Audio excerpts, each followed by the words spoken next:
Welcome, ladies and gentlemen, and everyone in between, or not even on the spectrum, to Oceans versus Space Battle for the final frontier. First things first, though, I would like to acknowledge traditional custodians of the land on which we are recording this webinar tonight, the Voyager Noongar people, and give my respects to the elders past, present, and emerging.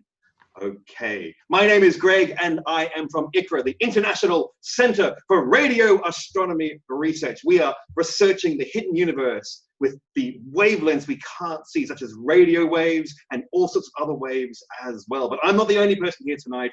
Joining me as my co-host is Tina. Hi, I am Tina from Oceans Institute and Ocean Works, and we research something that you might actually have a chance of seeing, which is the oceans. Think of us as your window into the wide, wet, wonderful, wild, watery world of oceans right here on the Indian Ocean. We have a host of exciting researchers from the full breadth of oceans research, from marine biologists to oceanographers to archaeologists to ocean engineers and everybody in between. And we come together to try and solve some current, rising, perhaps churning, perhaps wave-making challenges in oceans, from sustainable offshore energies all the way to whale watching and conservation. Fantastic. I should probably say that ICRAR is across the Curtin University and the University of Western Australia, and we are working very heavily in bringing the Square Kilometre Array to life here in Western Australia, and all this other really good, cool science stuff as well. Too much to mention in this short period of time because, ladies and gentlemen, tonight we are going to be lancing the biggest boil of controversy in science today. Which is better, oceans or space? It's oceans, though. It is oceans. Is it really? Is it really? It's literally oceans. How can you back that up? There is literally and metaphorically a sea of possibility. All you space nerds are into the blue planet, the blue marble. Guess what makes it blue? It is the oceans. We are here. We are full of life. We sustain life on Earth, and we are a very special place. If you are looking for the next frontier or the current frontier in research, may I recommend something that's a little bit closer to home? Something that you can see perhaps out of your front or backyard? Well, can I just point out here, Tina, that you have one ocean, but space research can lead you multiple oceans. There are over 4,000 exoplanets have been discovered at this time, planets outside of our solar system. We don't even know how many have oceans quite yet, like our own ocean. We just don't know yet, so we have to go into space to find even more oceans to give you people work. That's what we're doing. So you should thank space every day for giving you more oceans, potentially, to research, because we're amazing people. I'll rebut that with finish what you started, plumb the depths of these oceans first before you go looking off-world for what may or may not exist out there in your mind. And the invisible world, woo! You see it and you haven't even explored it fully. Stick with what you know and stick with what is here. Well, tonight, ladies and gentlemen, our attendees who are watching, you're not here to listen to Tina and myself argue on. You're here to hear other people argue, actual experts, intellectual titans, verbal combatants, willing to pin their opponent to the mat of understanding and maybe even hit them with the aluminium chair of consensus.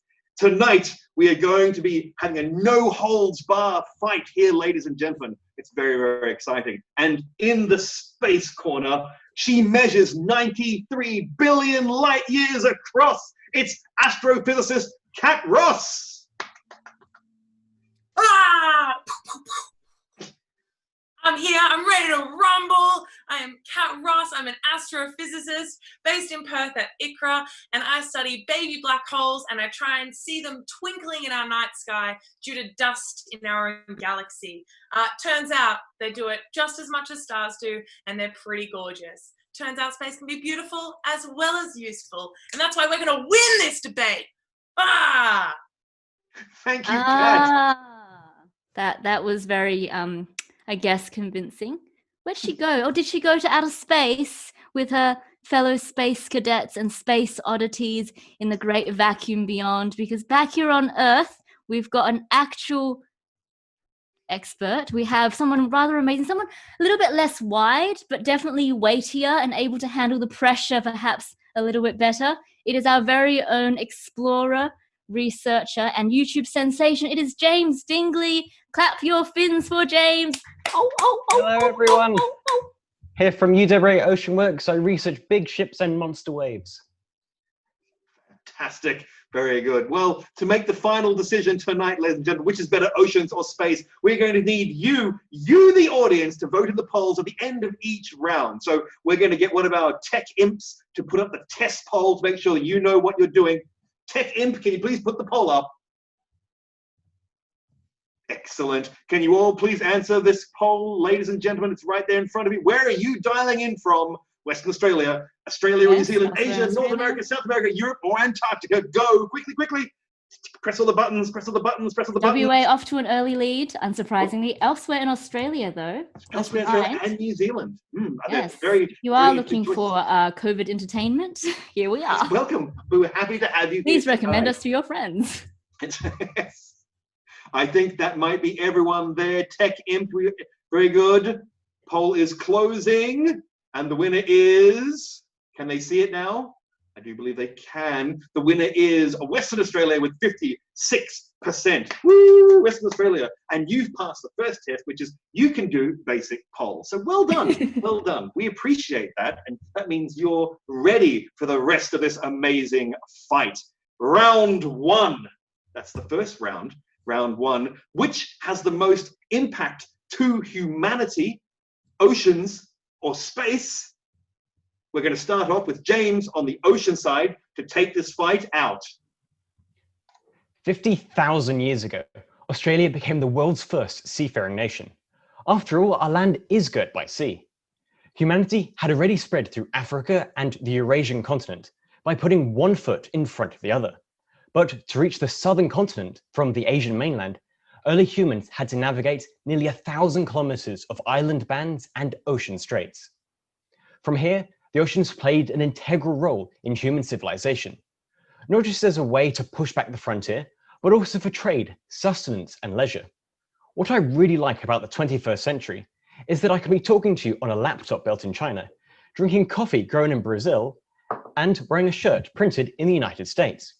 All of these were shipped across the ocean, using city-sized vessels designed by the world's best maritime engineers.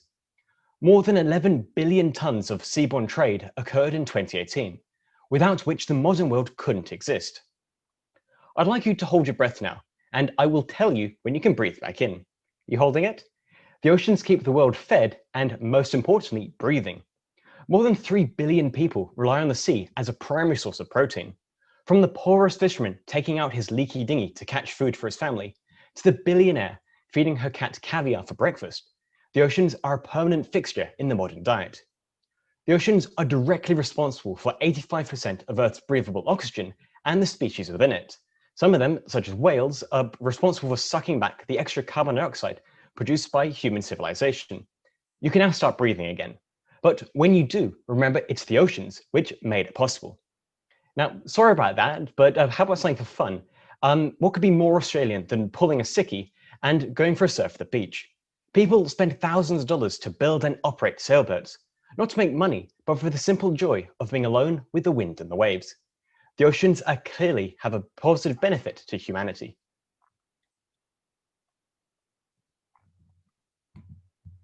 That was your opening statement, James. And what a very compelling argument you made, if we may say so ourselves. You mentioned a few of my favorite things, pulling a sickie and breathing air. Two things which I think all of us can enjoy here on planet Earth, and especially in WA. But I suppose it is only fair that we do give Kat the option of coming back from that. Before Kat, I'm going to jump in here again. Ladies and gentlemen of the jury and the audience, you will have the ability to ask questions. If you want to ask any questions, please write them into the question and answer function down the bottom, and they will be moderated by our tech imps and sent to our expert panel, which we will then pass on to them. Or if they're a simple question, maybe Tina and I can handle them quietly in the chat function. So make sure you can ask all questions in the Q&A function. I'll now get out of the way and let Kat Ross take it away for space very easily, I'm sure. Yes, thank you very much. So, I mean, if we're talking impact on humanity, I think we can safely say space has clearly had a literal impact on humanity. Because are there dinosaurs around? No. I don't see no dinosaurs because they had an actual asteroid hit, wipe them out. Ask them about their space program. Hey, yeah. So beyond that, we've learned from the dinosaurs. We know that we have to learn from space and have this exploration of space. And it actually comes into all cultures throughout history. When we look at who we are as a society and where we've come from, time and time again, we see that humans have looked to the stars for guidance. Even here in Australia, Aboriginal and Indigenous astronomy is huge. It's got a history and it's continuing of 65,000 years. It is ongoing and it's a part of who everyone is. It's a part of where humanity came from. Not to mention, let's go on to just some of the amazing things that it's given us. We see over and over through history that we've looked to space for guidance in terms of our spirituality, but we also look to space to tell the time. In fact, there's the ancient 13 towers of Chinchillo in Peru, where we can see exactly the time of year based on where the sun rises against these 13 towers.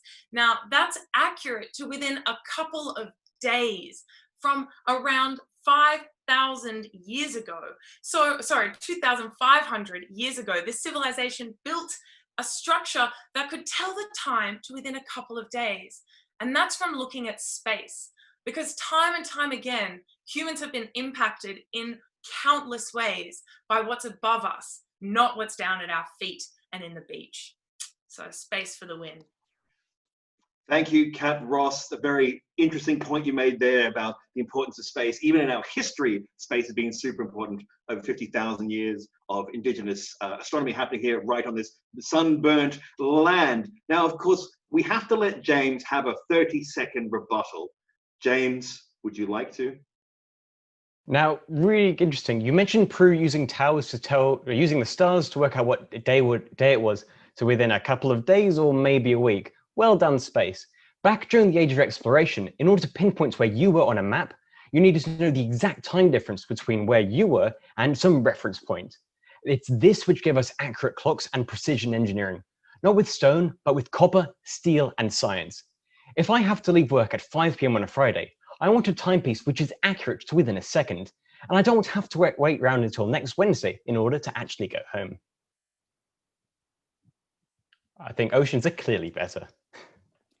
I would agree that oceans are clearly better. But that was your first round. That was human impact, space and oceans. Before we move on to round 2, we do have a poll question to throw up to the audience. Shall we get that poll going? Tech monkeys behind the scenes. And if we have any questions from the audience, make sure you ask them now while the poll's on, and we'll try and answer them for you. So the poll question is, has oceans or space developed technology that has impacted your life the most? Interesting. Ooh, what an interesting result. So answers are still creeping in.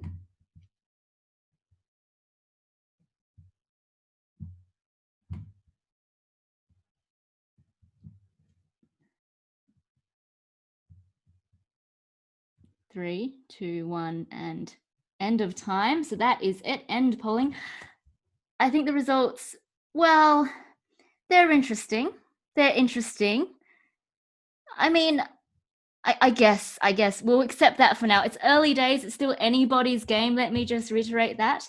Let's move on to the next round, which is a round where we will see the difference between, I think, what's out there and what's down below our feet. That is round 2, life. So with round 2, we are going to start with Kat representing space. Life in space. Over to you, Kat. Okay, so when we're looking at life, the oceans may argue that there is life in the ocean.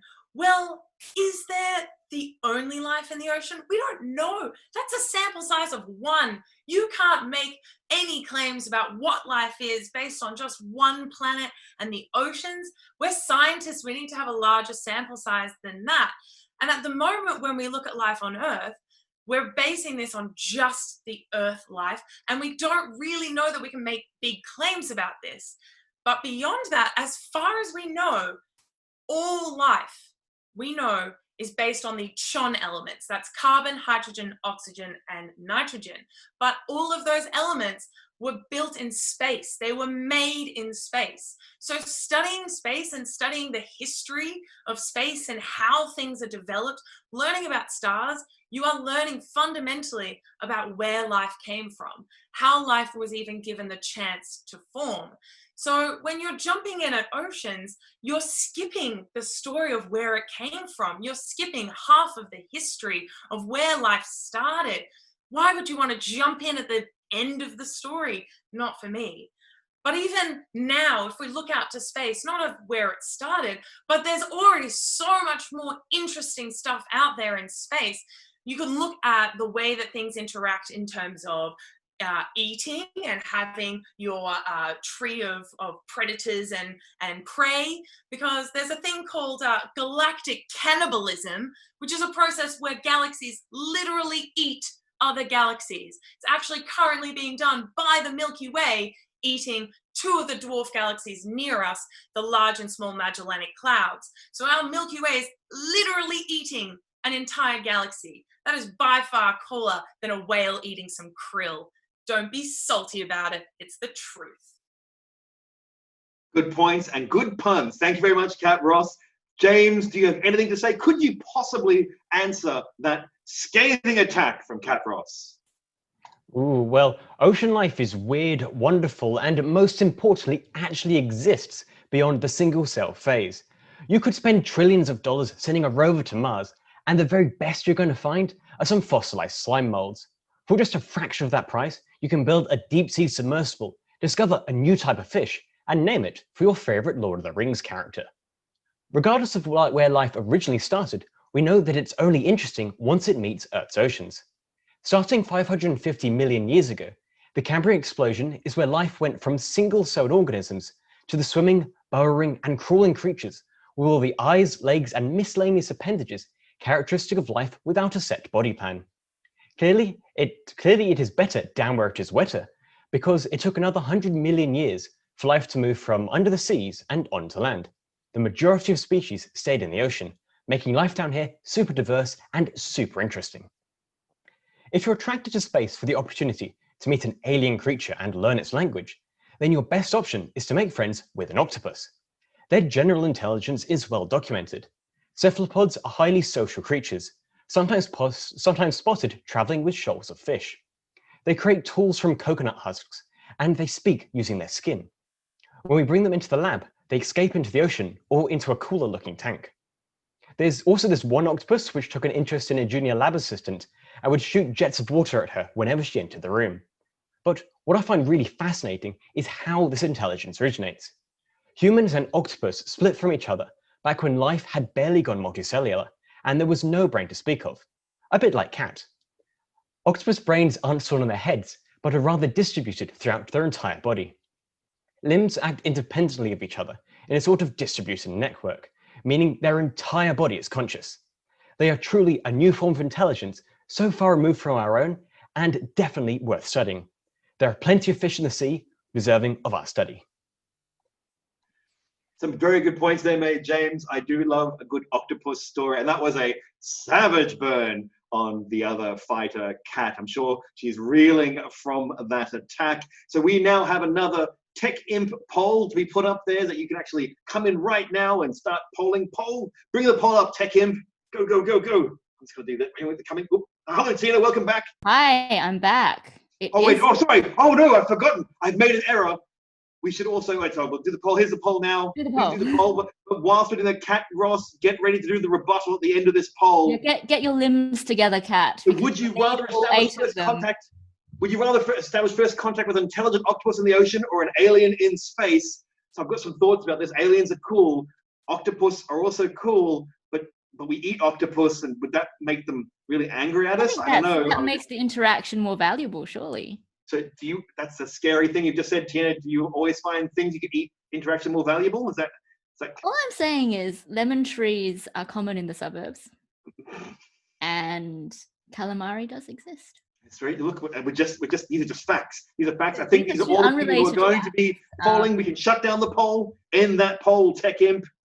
And the winner is aliens! Round 2 once again to space. Well, when you're all hungry and wondering what's for An appetizer. Mm. Look, that's fine. Let's speak up. It's fine. 2 rounds to space. That's all we have to say. Okay, so we're going to share those results there. There we go. And now, though, I think, Kat, you should be able to have a rebuttal at this time to get back at James. That savage burn from James. Fair, Get but out of what's your way. the point? It is better down where it's wetter.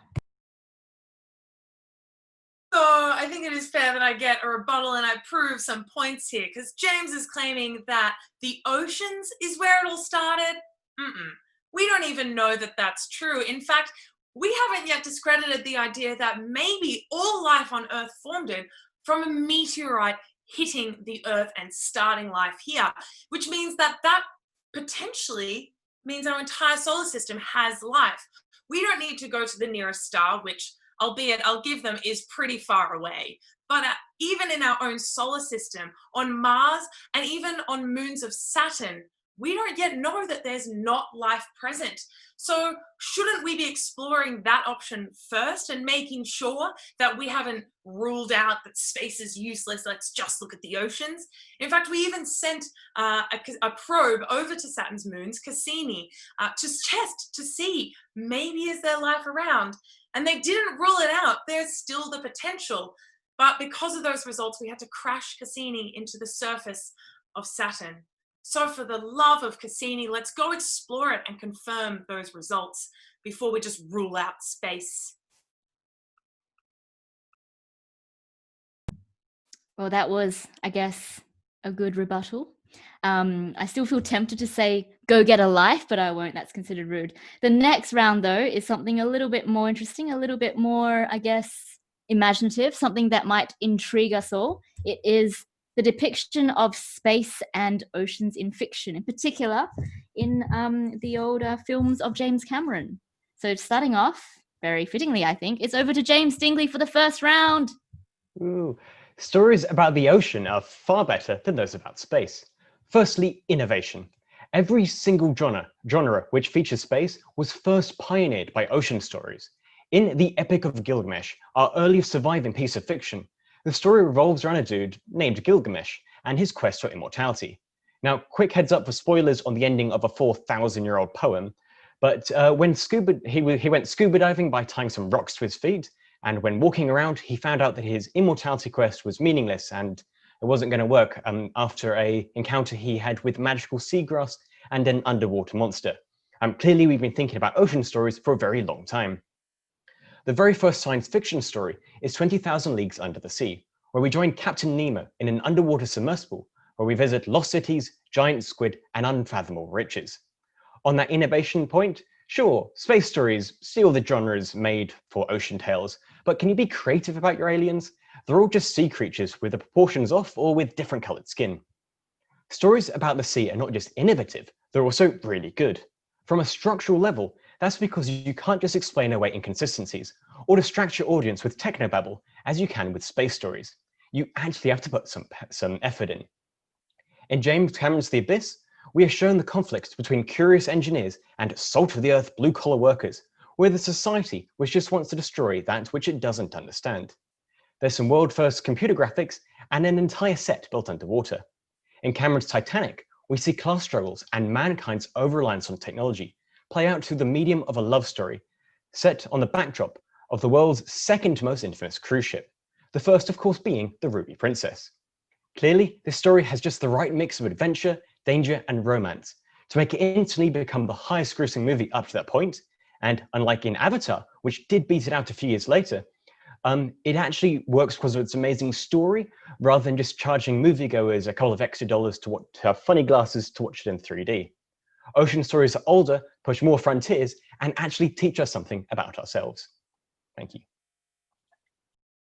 Making some big claims there, James. Very, very big claims about the seminal works of James Cameron. But now we're going to have space represented once again by Kat Ross, who will bring the hammer down with her understanding of the space movies of James Cameron. These are the questions, audience, you need to answer.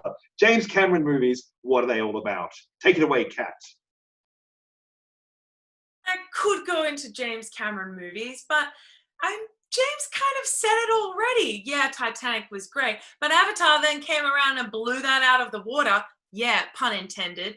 Avatar, much, much better. James Cameron movies is only one small subset of the fabulous movies in the space realm of sci-fi, because anything you want, we got it. We can do it.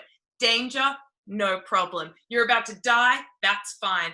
Crazy, weird, wacky creatures, not a worry. Mysterious yet beautiful places, absolutely. You name it, and space sci-fi has got it.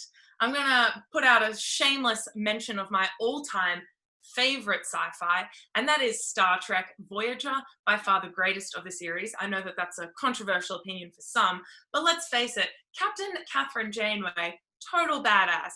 What ocean-themed sci-fi has a badass like Catherine Janeway having diplomatic relations with aliens while fighting some subspace anomaly and battling with all of this crazy stuff while she's miles and miles and miles away from Earth, and all with perfectly coiffed hair constantly?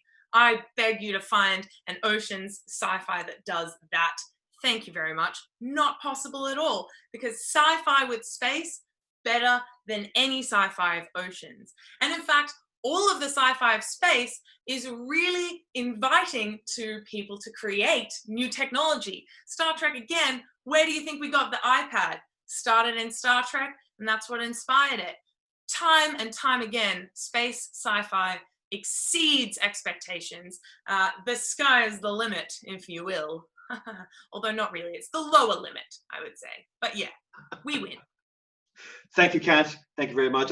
Look, I am on Space's side, but I am going to point out there is Sequest DSV. They had a dolphin that had a technological thing in its brain that could speak to people, and had Michael Ironside being angry at a dolphin. That was pretty good too, but that's look, we won't, ignore that, audience. Ignore that. We can't talk about that. Not allowed to talk about that at all. I do believe now it's time for James to rebut Kat's comments when it comes to sea versus space in science fiction. Oh, Greg, I think you did a good job with that yourself, talking about the really good ocean TV shows. And my opposition did make some good point about TV shows, while also ignoring all the James Cameron movies, because obviously the ocean ones are better. But if we do want to look at TV and see what's popular, then the 2000 Olympic swimming event comes in at number 5 of the top watched Australian TV events ever. The moon landings, on the other hand, barely make a mention at number 11.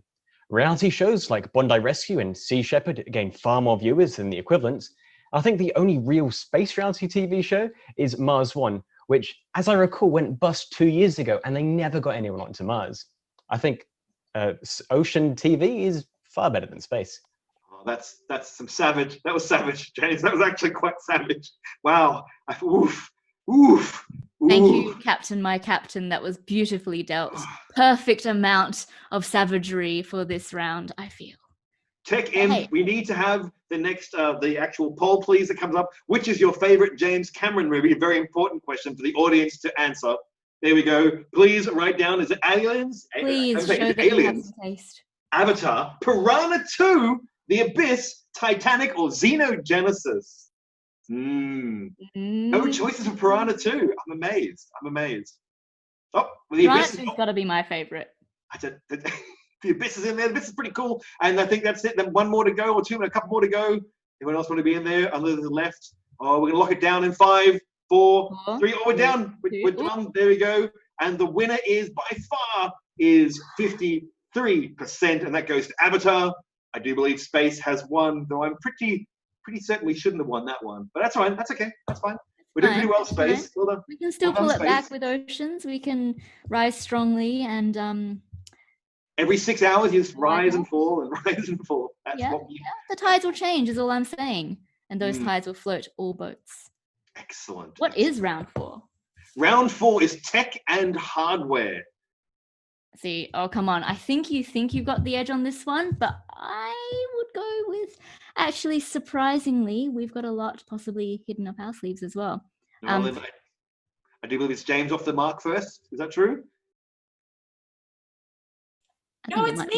Oh, I'm sorry. No, it's not. Oh, there you go. I see my head is full of space. Unfortunately, I made a mistake. Thank you, Kat. So we'll pass on to Kat Ross to fight for space. See, look at this. Space is already doing so good that my own friend and colleague has to give extra time to the oceans just so that they can catch up. That's all I'm saying here. I think we can safely say with technology, space is by far better than oceans. I mean, you just have to look at your own phone to see the wonderful stuff that space has brought. The camera phone was actually built by NASA to be able to have these small, tiny cameras that we can send up to space that will stay safe and amazing. We also have things like portable computers, computer mice, memory foam, cochlear implants, and even things like freeze-dried food, which, you know, I think is a bit hit or miss. I will give them that. But freeze-dried foods have their place, and I think that's amazing. What's even cooler about food, we now have 3D food, 3D printed food, which does come also from that need to have cool space things and have the technology that allows us to be in space and survive. But there's also a bit of an option, a bit of a weird story with pens. I don't know if anyone's heard this story before, but NASA invested $1 million or something to build this ridiculous pen that would work in space because the gravity doesn't allow the ink to come down to a ballpoint pen, whereas Russia just brought a pencil. Now, that may seem like a very funny story, but in fact, Russia doesn't come out the good guys in this scenario because the graphite in pencils can escape and is conducting to electricity. And so if those little particles escape into the electrical components of a space station with zero gravity, havoc can ensue. So every single part of the space capsule and every single part of a mission to space has to be looked into with excruciating detail. And we have to come up with some really creative solutions to something really as trivial as using a pen. I'm pretty sure you can use a pen on a boat. I think that's pretty fair, that space pen's far cooler than your average boat pen. Just put that one out there. Space pens, boat pens, which is more important? You decide. But to answer, Tina, we're going to be asking James to come join us now. Can he come up with something better than a boat pen or Please, a space James, pen? ocean engineer, bring us glory. There's got to be better science and engineering out there. Don't let them have the pen as the penultimate. No, that can't be. Okay, well, technological development is really just a function of demand. Space was last in demand during the 60s, so space age really means stuff that your grandparents make. And yes, that might include pens in this case. In comparison, maritime projects are forever becoming more complex. As an OceanWorks intern, I worked on modeling how the Prelude floating liquid natural gas platform interacts with smaller carrier vessels. Although when I say smaller, these things are still the size of aircraft carriers. Because the oceans are super useful, places like the Oceans Institute are constantly being brought in to design new equipment, innovating all the time. What does ICRAR do again? I think you put bundles of car radio antennas together, which your code and undergraduate students make, and put them in the desert. Not exactly cutting edge. The ocean is a much more extreme environment than outer space. The pressure difference between inside your space station and the vacuum outside is at most 1 atmosphere. In comparison, the pressure at the bottom of the sea is 400 times greater than at the surface.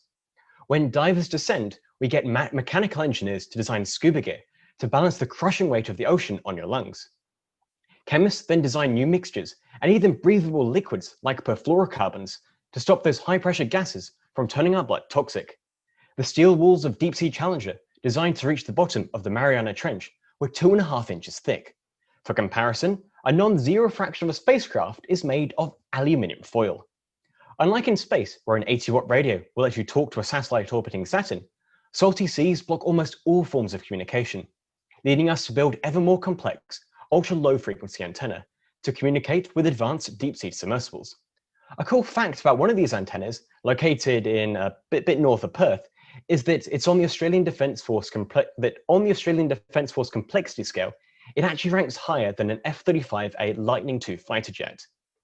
Ocean hardware needs to be more rugged and more extreme than that used for space, while the technology running on it pushes us to the very limits of what even the Defence Corps force is capable of operating. Oceans are far more complex and far more useful.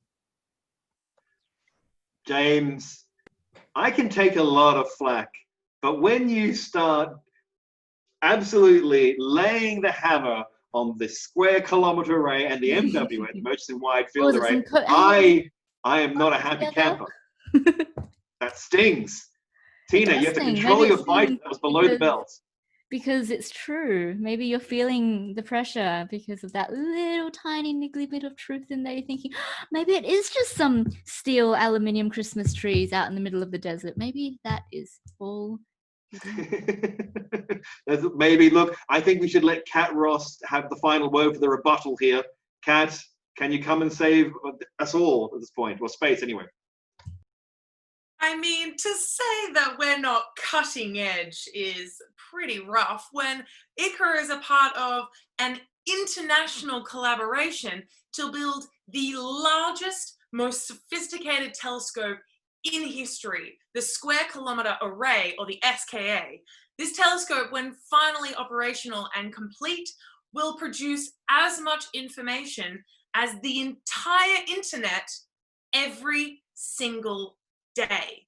Currently, our best supercomputers, everything that we have, is not even capable of dealing with this. It is far too much data, and it is phenomenal amounts of information that we can explore our universe and explore space with. Not cutting edge? I don't know about that one. Come to me when you have boats the size of the planet, and then maybe we'll talk. Yeah, yeah, I'm just going to do this with my hands a lot now.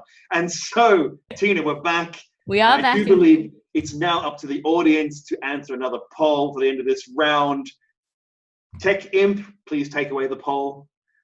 Which would you rather do, go on a sea walk at the bottom of the ocean or a spacewalk at the This is bottom of pretty much the space? ultimate demonstration of trust in the tech and the hardware. Well, Which they're one both going to kill you. You're pretty much they will dead both be either way. safe and tested and will allow you to see greater and more wonderful worlds than you could possibly imagine with the power of engineering. But which would you rather do? This is much closer than I thought it was going to be, actually. It's a 60%. Oh, no, it's moving. It's still moving. It's still I think we can now lock it in, Tech Imp. I think we're done now. Still a handful of people creeping on in. There we go. And it's a victory for space at 56%. But barely. That tells you just how much people believe in the power of engineering. With engineering, anything is possible. We can send you anywhere and put you in a suit and leave you there for a long period of time. Long enough to see the wonders. That's right, we can. If you have any questions, there you go. If you've got any questions, we'll put them in the question and answer box, and we'll try and get to them at the end as well. We'll definitely get to them at the end. So we have one last round, and that is the future. Yes, surely a win for space. It's the future. That's what space is all about. So I do believe we must go to James first. Cool. The future is blue. The oceans provide us with realistic solutions to our biggest problems and plenty of opportunities for discovery. As the world's population increases, more and more people transition to the middle class, there's going to be an unprecedented demand for resources. Space can never meet this demand. The energy cost of leaving the planet's gravity well is just too enormous. If we launched a SpaceX 100-person capacity Starship once per hour, every hour, 365 days a year, then it would take nearly a quarter of a century to move just 10% of the world's population into orbit. We have to acknowledge that only a fraction of humanity will ever be able to leave the planet. Oceans, on the other hand, cover 70% of the Earth's surface, and unlike regular ground, which is sort of flat and boring, you can live on multiple levels. It's actually a realistic solution. Picture this. On the surface, we have our farms. Vast floating rafts which turn the sea into a lush carpet of vegetation, forever moving to follow fair weather. Between them, ultra-fast boats, based on the body designs of flying fish, flit to and fro, carrying a stream of passengers and cargo. From 10 meters down to 200, the limits of the epipelagic zone, we find the bubble cities. Their reinforced glass domes offer a view of the surface where faint rays of sunlight can be seen. I think they'd have the same sort of vibe as Melbourne. At the very bottom are the midnight cities, powered not by sunlight, but by hydrothermal vents, which spew forth superheated mineral-rich waters. Bolted to the bedrock or mounted aboard gigantic caterpillar tracks, they are the engines which run this water world. And what will we do while we're there? Everything. There's up to 100 million new species, up to 10 million new species waiting to be discovered at the depths of the ocean. All we need to do is embrace the final frontier, the blue frontier, and meet them there. Thank you, James. That was a really impassioned defense once again for oceans, the blue frontier, the frontier that matters. But it is time for Kat to come back. So Kat, what's I your like that, counter-argument? the frontier that matters, because realistically, the frontier that matters is space, because that is where the matter literally is. A little bit. It's quite spaced out, but it's there. Get it? But in reality, space is the frontier that we want, but it's also the frontier that we need. In about 5 billion years' time, our sun is going to go into the next phase of its life, the red supergiant phase, potentially completely engulfing our Earth. We have a time limit on this planet. We can only stay here for so long. At some point, we have to leave. But also, we're at that point now. We've been looking up at the sky and admiring the universe and admiring space for as long as humans have the ability to do so. And it's only in the last 50 years that we've had the ability to actually get there. We have the chance now to explore that. And the only thing we're limited by is our own imaginations. We have the chance to actually go and explore, create the technologies to get there and survive in these hostile environments. But we are literally around an endless canvas that we can explore for as long as we want. The oceans are limited by just 5 billion years, provided that they last that long anyway. Why would we limit ourselves to the oceans when we can go now to space? And in fact, it's becoming more and more available to do so. SpaceX is creating these rockets that are reusable rather than simply launching them and then them crashing down to the Earth. We've now created rockets that can launch people to space. In fact, launch an entire car to Mars and then land back down on the ground to be reused. That means that space is becoming more and more available, and at some point it's going to have to be the only frontier. Very good. Thank you, Kat. Very deep points being made there. But I'm sure James has some answer, some strange answer. He thinks we'll answer these questions. See what he has to say. My opposition does make a very good point that the oceans will boil away in 5 billion years. So obviously we need an urgent backup plan right away. And this takes precedence over helping out real people who have real problems that can be solved by the ocean. Fortunately, if watching Pacific Rim has taught me anything, which, trust me, it's taught me a lot, is that by exploring the oceans, we'll be able to use a portal at the bottom of the sea to escape to another planet. A planet which will only be prepared for by exploring the oceans and making giant robots to fight sea monsters. Thank you for your time today. I've been James Dingley. Keep looking down. The oceans are awesome. I'm actually a little bit confused because I love Pacific Rim. I know he's Did found you my learn secret. nothing from that film? As James said. So it's absolutely right. You can read whole theses on that amazing documentary about the future. Okay, one last poll, I do believe. I'm feeling the urgency. I might not be the only one. One last poll. Tech Imp, please put the next poll up, and the last poll for our viewers to answer tonight. Excellent. Would you rather live for the rest of your life in a space base around Mars, a satellite, or in a sea base in the Mariana Trench? Ooh, I think to be fair, that's based on current technology and what is happening now and what might happen in the rest of your life.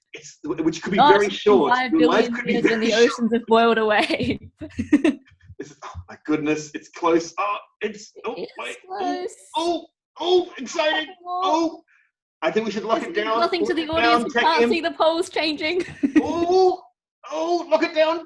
And it's yes, finally, Justin victory. Power's victory is restored. James, congratulations on winning that one, mate. You are truly my salty sea captain. People, I think you're crazy people, but that's fine. Pacific Rim wins every time. Stop the clock is all I have to say right now. All right. So now here's the big question. Is the winner oceans or space? But before we do that, see, I'm building tension. Here's some tension. We have some amazing questions from the audience. And here we have one to Kat and to James. If given a choice, would you be a marine scientist or an astrophysicist? Kat, which would you be? That's a tough one. Let me answer that by standing up to show my outfit. And that outfit is a space-based jumpsuit. Astrophysicist, please. James? Well, I think your answer is obviously a marine scientist. There's just more to explore. You can see it and you can actually touch the things that you're trying to examine. You don't need to just look at them through a telescope. You can, I don't know, go swimming with them. Very good. Next question. Next question. Space influences the ocean as the moon causes the tides to change. Does the ocean influence space at all, or is it only one way? Can I answer this one? Please. So you were right that the moon does affect the tides, but at the same time, the tides are also affecting the moon. So the moon originally started when it was formed, whatever, it was all spinning around. You wouldn't see the same side all the time. But the oceans have actually been slowly slowing the moon down so that it always faces us. So you could say that the oceans actually control space. Oh, I like that. I like that. That seems kind of correct. Kat, how do you feel about that? That's a big claim you're making there, James. A very big claim. But I will say that the phenomena of where the moon is only facing the Earth with one face and we never see the back of it, that phenomena is called tidally locked. So it is actually true that it's a two-way thing. We see the moon influencing the tides, but the moon is a lot further away, and it takes a lot longer for the oceans to affect the moon in the same way. So yeah, pretty cool phenomena. And here's another question. Is the tech required for a machine to actually leave the Earth more complex than anything that can be made to access even the deepest depths of space? James, please tell me you've got an answer for this. Or Kat. Can I start with this one? I've got a good answer. Please, because please. It seems the ocean side seems to take the route that we have to have all this complex tech because there's really all this pressure and blah, blah, blah. Well, in space, we may not need to have the tech for the pressure because just like me, it's under zero pressure. So there you go. Turns out that space has the issue of weight. We have to build things really small and really lightweight in order to get it to space. So the technology that you use for oceans helps us in getting to space, but they're fundamentally different problems involved. You kind of need a bit of weight in oceans to counteract some buoyancy, whereas space, we want to have it as lightweight as possible so that we can actually get to space in the first place. I've been told that I've actually asked the question kind of wrong. Basically, what they're trying to ask is surely the machine to get into space has to be much more complicated than something that needs to get to the deepest depths of the ocean. I apologize. Well, in that case, I agree. Space is better, yes. That's good. It is complicated to go to space, but I will bring up that the UWA aerospace team routinely builds rockets in my garage, so it's obviously not that difficult. On top of that, the Australian Defence Force has this series of rankings that they say how complicated a piece of machinery is, and it's actually the ocean machinery that ranks far higher on that list. So that's the one that they need to really care about and get the real experts in to maintain. The space stuff, yeah, it's pretty easy to do. All right, we have a very provocative question. It's more of a statement. I'm not sure it is a question, Greg. It's a statement, but I will get you to answer it. The oceans kill far more people each year than space. Discuss. First of all, true or not true? Not me. It's right there in the fact. It's killing a lot less people. We're a lot more careful. We don't have sharks just flying in and biting people left, right, and center. Thank you very much. So no shark does that, surely. What about Sharknado? Ooh, well, Sharknado. Don't get me started on Sharknado. I could talk for hours and hours. Well, let's just say that space hasn't killed enough more people yet. My question would be, as a ratio of the number of people who've been to space, which is deadlier, space or oceans, huh? See, I've been to the beach dozens of times and not once have I died, so. Yet? Very good point. All right. That's the last of the questions, I do believe. Okay, one more question. Can the ocean change the genetic activity of humans in the same way space can? So assuming they mean through radiation, all that sort of good stuff, and like zapping you, and we're protected by an atmosphere. Is that something that we have to worry about with the oceans? Well, I hope we don't need to worry about a radioactive ocean just yet. Maybe if we keep dealing with the oceans the way we have been doing, it might become more dangerous in the future. But no, the oceans are generally really nice. They keep the CO2 levels within a reasonable level. They produce all the oxygen we breathe. So I think the oceans are generally quite helpful to us. Sorry, that's probably the most. The oceans, they're pretty useful. They're nice, yeah. Hey, it's true. It's absolutely true. I'm not trying to turn you into a radioactive thing. Some of our favorite things. Cuddling people, you know, you've got to go to this harsh environment where it's radiating you and it wants to kill you in every way possible. It's far more exciting. And I do believe then we should probably answer the question. The people that were all hanging on, of course, is the winner oceans or is the winner space? I want everyone at home, start doing a drum roll, please. That's the worst drum roll ever. And your neighbors now hate us.